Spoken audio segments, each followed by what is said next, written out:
We would like to acknowledge the traditional owners and custodians of the lands on which we and all of you meet. We pay our respects to elders past, present, and emerging. Welcome to the podcast, Sex, Love and Science with Lauren and Lauren, two sex and relationship experts. We will address all of the big issues in sex, love, and relationships. We recognize that humanity is diverse. All bodies, orientations, and sexualities are welcome. Hey, welcome back. Our episode today is on sexual initiation. Such a hot topic and such a fun one. Plenty of people want sex, but they don't know how to initiate it, how to actually get the ball rolling for their sexual escapades. Exactly. Or maybe your partner initiates sex in a way that turns you off and you don't actually know that yet. Let's talk about the styles. We're going to talk about what verbal and nonverbal looks like, and we're going to do a deep dive today into the fascinating sexual initiation. How you start something is often the most important part of the process, right? It sets the tone for everything. So how you start sex can really influence how well you're going to be received, whether your partner wants to have sex with you or not from that, and also how good the sex can be. Absolutely. Sometimes the better the moment, the better the style. Sometimes they can make the sex even greater. And other times, those missed attempts, they can make a person feel less than and rejected. And that's something else we're going to talk about. Yeah, the start of sex can be a really tumultuous time for people where they can feel like it's, asking their partner for a big commitment, do you desire me? Do you want to be with me? And the answer no can have a really strong weight for that person when really all we're doing is initiating a kind of physical activity that could feel nice. Carries a lot of significance sometimes. Yeah, and not to mention, so how I like to look at sexual initiation is verbal and nonverbal. What I find sometimes, though, with couples is if your partner is non-verbally initiating, right, maybe they're just kissing you, the partner who's receiving that kiss then feels the pressure to start having sex. So you're initiating a kiss, which means you're initiating sex. So this is a very delicate dance here. Is this initiation? Is it not initiation? And does there have to be a follow through? And how can we actually just initiate beautiful intimacy and connection rather than putting all of our eggs into the sex basket? That's so true, Lauren. I often see this with clients where they come in and they go, oh, don't kiss me there. Don't hold my hand there because I don't feel like having sex and you're starting sex. And there's often this script and people will follow this same sexual script towards sex the same way, in a way that it can really set up an expectation and a pressure for people to feel like they have to have sex as a result of those actions. Yeah. I mean, imagine just kissing your partner before you go to bed and thinking that they want to F you after every single one of those kisses. And really, that just turned you off and you don't want to do it. So, but does that kiss actually mean that? So let's figure this out today. Let's figure out, are you actually reading your partner's cues right? And are you initiating sex in a way that your partner is receptive to? I think that's kind of the $1 million question. Yeah, can we get sex started off on the right foot? Can we do it in a way which is enticing, which doesn't create that rejection barrier, which doesn't turn your partner off, which is fun and enjoyable and pleasant for everyone? Yeah. Verbal. Let's chat about that? Yeah, oh, mate. Oh, hey, Lauren, don't want to have a root. Do you want to have sex? Do you want us to have sex? Yeah, let's have sex. Can we get it on? Yeah, I'm a little bit bored. Do you want to just have a quickie? Look, possibly. I'm not sure if my sexual exciter system is really ringing a lot of bells right now, but verbal, it's pretty important.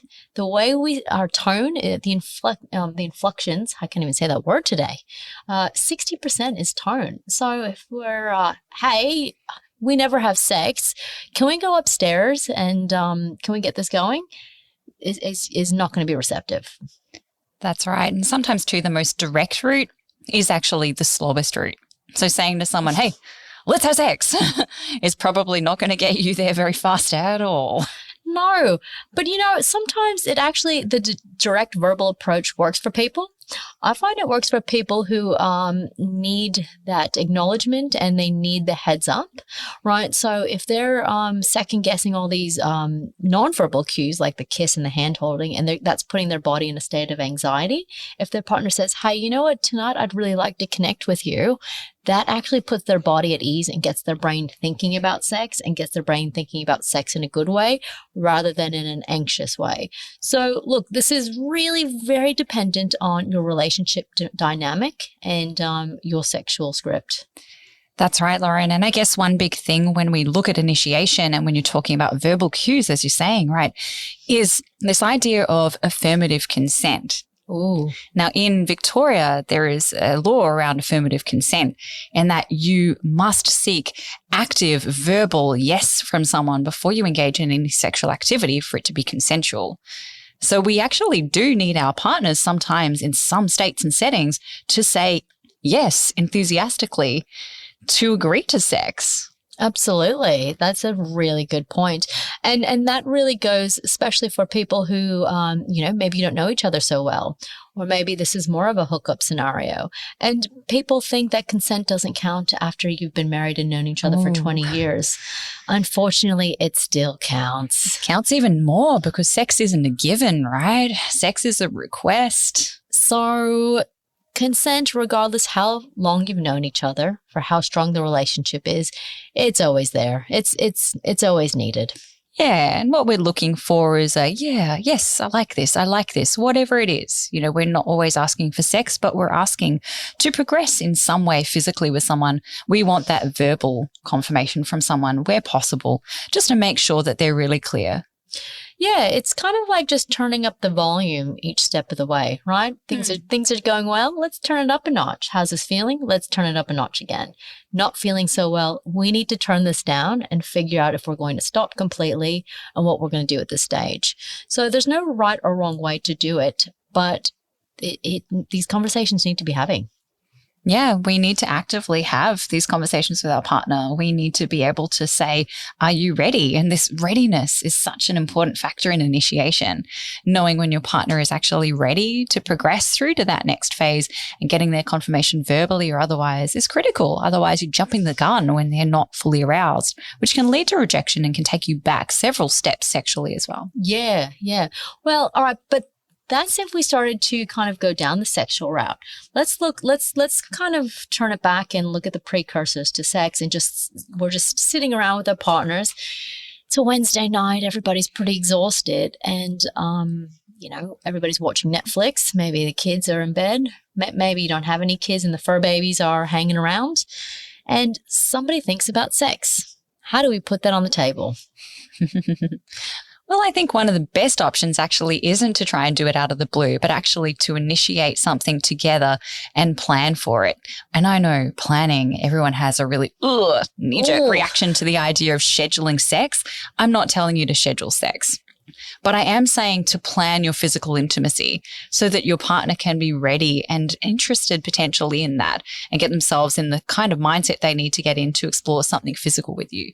So being able to say, Wednesday night, we have free time. It's our physical intimacy time. Whether we have sex or not is okay, but having that scheduling do the initiation for you can be really strategic. This is true. And I want to say language is important, right? So if what we're saying is it's been so long we haven't had sex and we need to do this, that's going to probably turn your partner off. And you're going to have these conversations because I'm not quite sure exactly what works for your partner. But what I do here is that soft approaches work very well, particularly for those people who fall into the responsive desire category. So, hey, I'd like to connect tonight. It's been a while since I felt your body. I haven't felt your skin on mine for a really long time. Some sort of language that the other person will be receptive to and go, oh, okay, that's true. I could be into that. So that's something for you guys to think about. Yeah, one of those things you can do is really ask that person what they're open to. So rather than necessarily leading with a suggestion, you can say, hey, what would feel nice for you physically with us tonight? What would be something I can do for your body to make it feel nice tonight? That's a really good point. With that though, sometimes what I get is I hear people say, but I don't know what I like. I don't know what I want. I don't want to, and then you're going to put the pressure on me that I have to know what I like and then tell you. So sometimes people just don't feel like they can win. And you know what? I just want to normalize that. Mm-hmm. That's okay. Sometimes knowing what you don't like is just as important as knowing what you do like.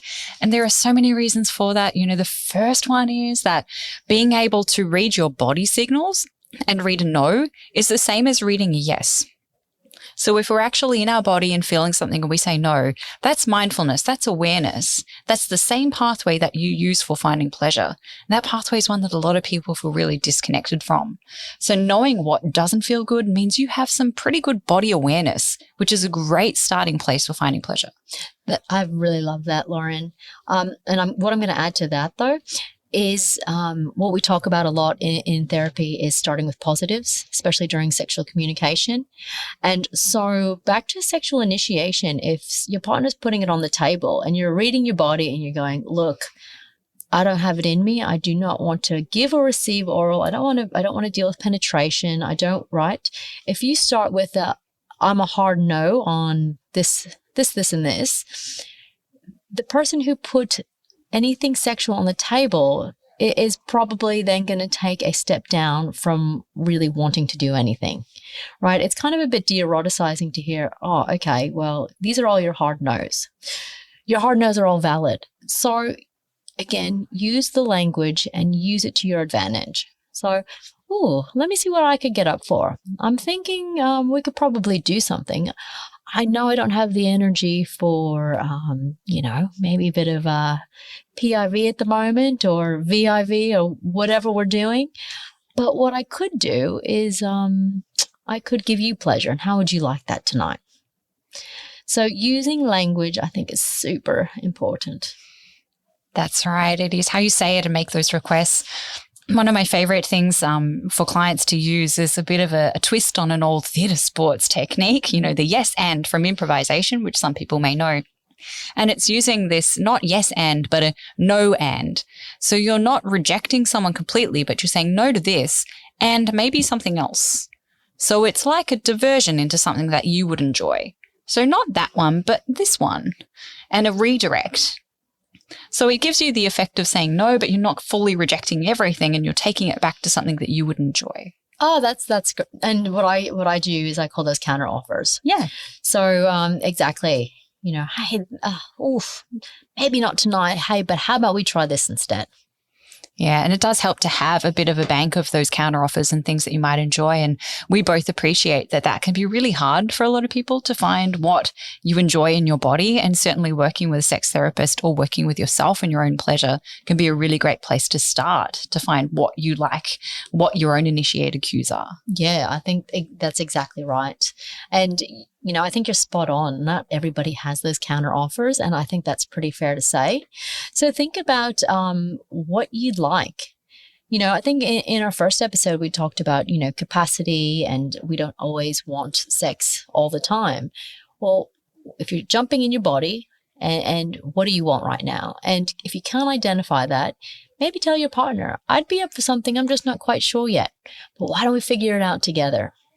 Yeah, maybe those things aren't even to do with your body at all. Maybe that starts with, why don't you tell me, or why don't you just let me tell you how my day is? Why don't you just hold me close and look into my eyes for a little bit? Or why don't we just sit down and breathe for 5 minutes? They don't have to be things that are sexy to start with. And I think a lot of people have the tendency to follow, first, second, third, and fourth base when you haven't even walked into the field. You haven't even finished your work yet and driven in the car to get to this field to play the game, right? Totally. You need to do all those things that actually help you to unwind physically, that make you connect to your partner before you even start with anything physical. So sometimes the initiation is just, hey, can I make you a cup of tea? I love so you can that. relax. I absolutely love that. That's a great analogy or metaphor. I think that's a metaphor. I'm not good at these things. I'm a sex therapist. Right. But I'm just visualizing the field. I love it. So before you get to the field, what do you need? And I love it. I absolutely love that, Lauren. I'm going to think about that now all day. Yeah. Because when we're initiating, a lot of people do that. They jump all the bases and they go, let's have sex. And we forget that we might need to support our partner to get in a mental state for sex. Hey, would you like me to run a nice shower for you? Hey, would you like me to just prep the dinner so you don't have another thing to do later tonight? Hey, would you like me to make you a cup of coffee? Hey, would you like me to, tell me how you're going? What's going on for you? Initiating some kind of connection, some kind of sexual arousal cue outside the bedroom is a really great place just to start to connect with your partner before you engage in physical sex. Absolutely. And I think that is important to consider when we're actually talking about sexual initiation. It's not just the act of sex, what we're initiating, but it's the precursors, as we stated earlier. And it kind of reminds me of that Essa Perel quote that foreplay starts after your last sexual encounter. And whilst we're not really just talking about foreplay here, we're talking about what we're actually doing to connect to the other person before we put sex on the table. So let's speed it up, and we're putting sex on the table. We're putting sex on the table right now, guys. And what helps you want to have sex, and also what styles turn you off when your partner puts it on the table. So those are super big things to think about, and to tell your partner, hey, I've noticed that you say, hey, let's get it on, and I always say no to that. Could we try doing that a different way? Because I'd like to have more sex and I really appreciate you initiating. That's a nicer way. Yeah, we did find that there is research around this from Dr. Petra Zebroff, and she found that there are different initiation styles that people tend to gravitate toward. You may have multiple of these styles within yourself, and you may find that they change over time for you. So the first kind of style is this sensation style. So this person is really turned on by touch. They're very much about the physical foreplay, about the erotic touching and sensuality in the body and all of the feelings around it. So that person would love probably a massage. They may like some stroking, gentle or otherwise. Yeah. To put a gender lens on this, looking at cis heteronormative couples that do walk into the office, I can't tell you the amount of women who absolutely love massages. There are some women who don't, so I'm not painting everyone with the same brush, but I hear more often than not, I love a massage and that helps me want sex. Yeah, when we're going to put a cis hetero lens on things, I definitely see a lot of male hetero cis clients saying that they love sex through sensation. So they're really turned on when their partner touches them and touches their penis and touches all their body parts, but they rarely give their partner any kind of slow sensation. They just go for the jugular. They go, here's a clitoris. Let me just bang on that 10 times a day and you'll be ready to go, right? So when we look at sensation, it's about exploring the different kinds of speeds and touch and energy that you can have in sensation as well. This kind of makes me think about the work of Dr. Betty Martin as well, and thinking about, well, who is the touch really for, right? So if back to the clitoris example, man puts fingers on clitoris, is he doing that to turn the woman on, or is he doing that to turn himself on, or is he thinking that it's turning everyone on, right? So what touch, what sensation are we actually doing with our hands, and who is that for? Yeah, absolutely. And when we are looking at clitoris, it's like, imagine if the penis had all of those little tips were like concentrated and multiplied, right? It's a really sensitive area. So we need to be mindful about the directness of touch and just check what your partner likes. And for some people, they like a soft touch, which is covered by something potentially sexually as well. And sometimes, they need their oven warmed. That's something I hear daily as well. I must be making the rounds now, but everybody's talking about their ovens being warm, right? So yeah, don't just go straight to the clitoris. What other ways are you going to warm the oven? Yeah, so that sensation style, it's mainly based in touch, physical gesture and contact. And remember, as Lauren said, it's about doing what your partner likes to initiate as well. So don't give sensual touch to someone who doesn't like sensual touch. Try one of these other styles. So the next style that we see is the seductive exotic type. So this type likes diversity. They like the tease. They like the game. They like the chase. They like the mind games, the flirting, the anticipation of sex. This doesn't sound like a style that really resonates with long-term love. Mm-hmm. Would I be wrong there, do you think? Yeah. So we do find that a lot of people that have this style really struggle in long-term relationships because you're not getting that novelty or that excitement or that anticipation so much when you're living with someone 24/7. Yeah, and that doesn't mean that there's anything wrong with that, or if that is your style, that you can't somehow integrate that into long-term love and into a long-term sexual satisfying relationship. But keeping in mind that if you love the thrill of the chase, it doesn't coincide well with a long-term monogamous relationship. Yeah, you probably need to use things like fantasy to create these elements in your mind, or the old adage of it doesn't matter where you get your appetite as long as you eat at home, being able to negotiate with your partner the kinds of ways you can be flirtatious outside of the relationship to bring that energy back into the relationship too. Correct. And I think that's a whole nother episode about boundaries within a relationship and, being respectful, owning our own sexuality and staying within the confines of a relationship. And, not going to have, a monogamist opinion on this, but it really is what is good for two people, regardless of what anyone else says. So you guys negotiating and navigating your own relationships, I think, is fundamental. Absolutely. And seductive erotic type can actually find diversity in their relationships by trying new things.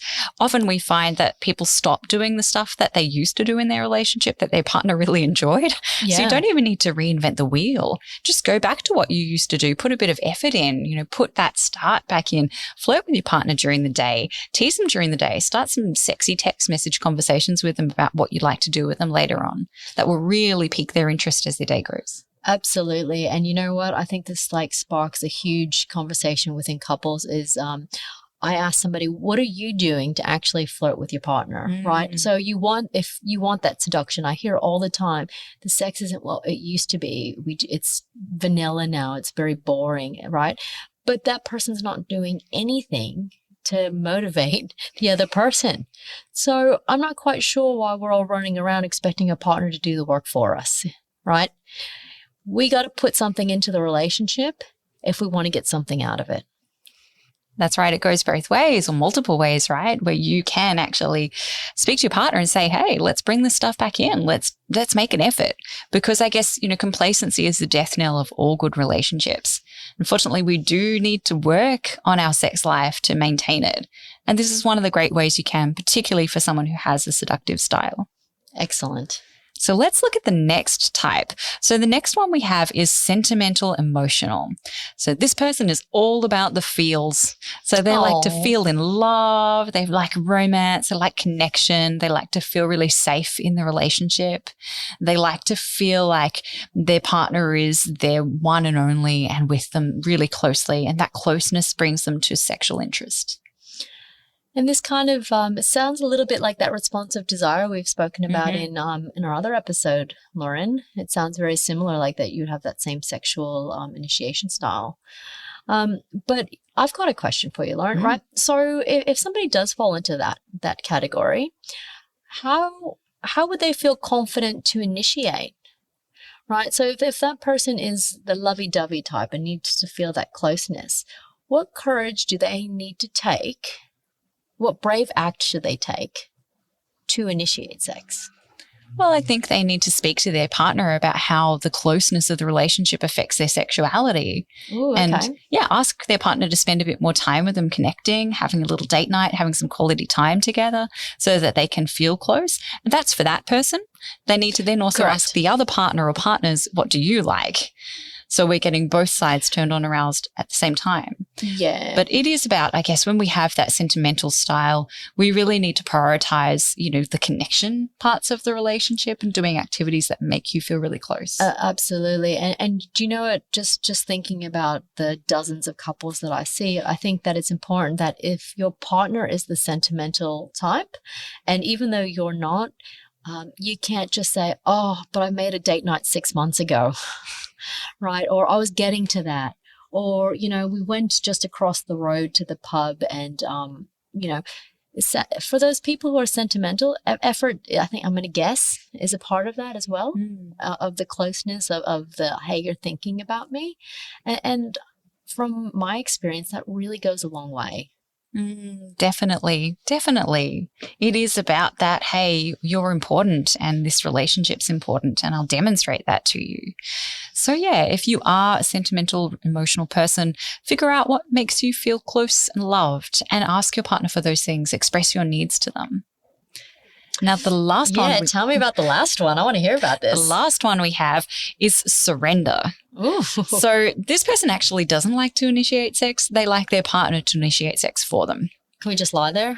Yeah, you could just lie there. I mean, obviously you need some affirmative consent some way, whether that's prearranged or in the moment. But yeah, this person likes to receive initiation. They get off on someone just taking them, being ravaged. Oh, okay. So it's the arousal. It's not irrespective of putting all of the eggs into the other person's basket and just giving up, is what you're saying. Yeah, it's about the arousal process. Okay. Yeah. So some people, and I don't know about you, but I find that fewer and far between. It's not something that I think doesn't come in and present, but it's probably one of the lesser common ones that I see is the I want you to take me. I think it commonly presents actually as someone with responsive desire that doesn't really know what their turn-ons and turn-offs are. So someone will come in and they'll actually be like, I'd like it when they initiate, mainly because they don't have enough knowledge of themselves to ask for what they want, and it makes it easier. Not that they necessarily enjoy the other person initiating them in that way. Got it. So it sounds like what you're saying is really that these people usually have more of a willingness. So they're not heavily break focused, that they have more of a willingness to want sex, and that they when their partner takes them or ravishes them, that's the thing that that's what they're enjoying. Yeah. Gotcha. Being like a prize, being prize possession. I mean, there's some obvious challenges with this, right? But it sounds kind of sexy. It does sound kind of sexy. It sounds very Hollywood. It sounds very old school. But, obviously the matter of consent is a big factor here when we're surrendering. Does present a bit of a power and control dynamic, which we need to be conscious of. Correct. And I was just thinking about that after I said it was sexy, because then, if I looked at it another way, it also then sounds like it's heavily tying into the patriarchy, and then putting the onus on the I'm looking at it through a cis hetero lens again, but the man has to put me over his shoulder and drag me into the bedroom and have his way with me, which sometimes it might be okay. Each to their own, right? If that's your style, amazing. But the challenge with it is that you are heavily dependent on your partner creating this situation for you and on them wanting to do it too. Yeah. So you're almost asking them to be in a slightly, BDSM paradigm with you with control power just to have sex in the first place, which is a complex one. Yeah. Yeah, exactly. And I think what I really like that you just kind of highlighted is that there's these different styles, and it's I guess taking ownership of that style rather than saying, well, I'm not like that and therefore there's something wrong with me. I think the takeaway really is, this is my style, and I like this. It's hot. Would you do this for me? Yeah, everything is a request in the bedroom, right? We're all asking our partner to connect in a way, and it has to be consensual, yes, as well. And if your partner doesn't want to be that person, I think that's okay. And that doesn't mean there's anything wrong with you. That doesn't mean your style, who you are sexually, your wants, your needs, there's anything wrong with that. The two of you just aren't on the same page. And that's when counseling probably would help. I think that's another story for another day. But I think it's just worth pointing out that there's nothing wrong with you if you stand within yourself, and your partner's entitled to not want to give you that. That's okay. How do you guys figure it out? Yeah, initiation can be quite a negotiation, because we often find that partners will have different styles, and we have someone that wants to be turned on by sensation with a partner that is sentimental and emotional. So one partner wants to touch someone and get into the physical foreplay, the other person just wants a deep and meaningful conversation. Yeah. And how do we fit both those things into a night of sensation and play? Right. And then how do one or not both of us put the brakes on and nobody wants sex, and then we're going to have a conversation about we don't have sex, or one of us wants more sex than the other, which brings me back to our first episode. Yes. Right. So I think it's all running in conjunction with one another. And especially once we start going down that road, I don't know about you, Lauren, but more often than not, one person in the relationship will hand the ownership to the other and saying, "You're now the person responsible to initiate sex. I'm not doing it anymore because you don't want sex. I'm not doing it anymore because you never say yes. I'm not doing it anymore because you want too much sex and I don't want sex." So I'm just going to highlight here, big problem. Yeah, it doesn't sound very sexy, does it? Hey, it's already you just do it, get it done. Yeah. You have to initiate the sex from now on. I'm not doing it. Yikes. Not very fair, not very equal. No. And then, I mean, how much pressure is that? How much pressure is it to be the only person to be the initiator, which means your whole sexual relationship is now, I guess, either successful or a failure based on this person's role. Yeah, absolutely. And let's just get one thing clear.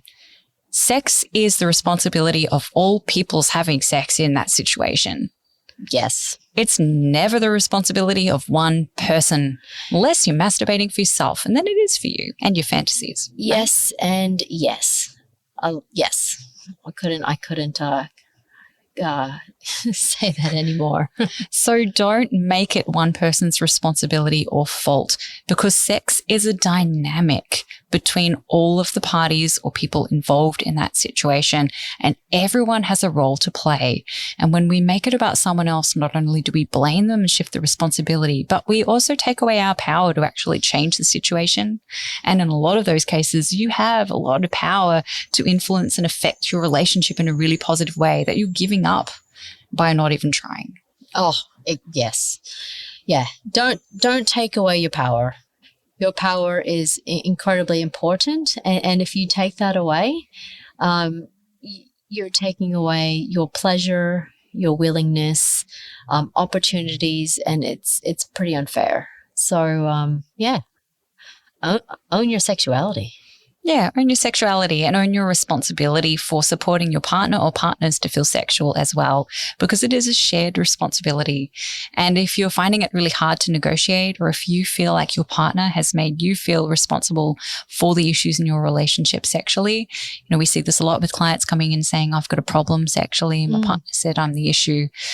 We are the first ones to say, actually, no, you both or all of you need to look at this together, because we can solve it within the system that you're sitting in.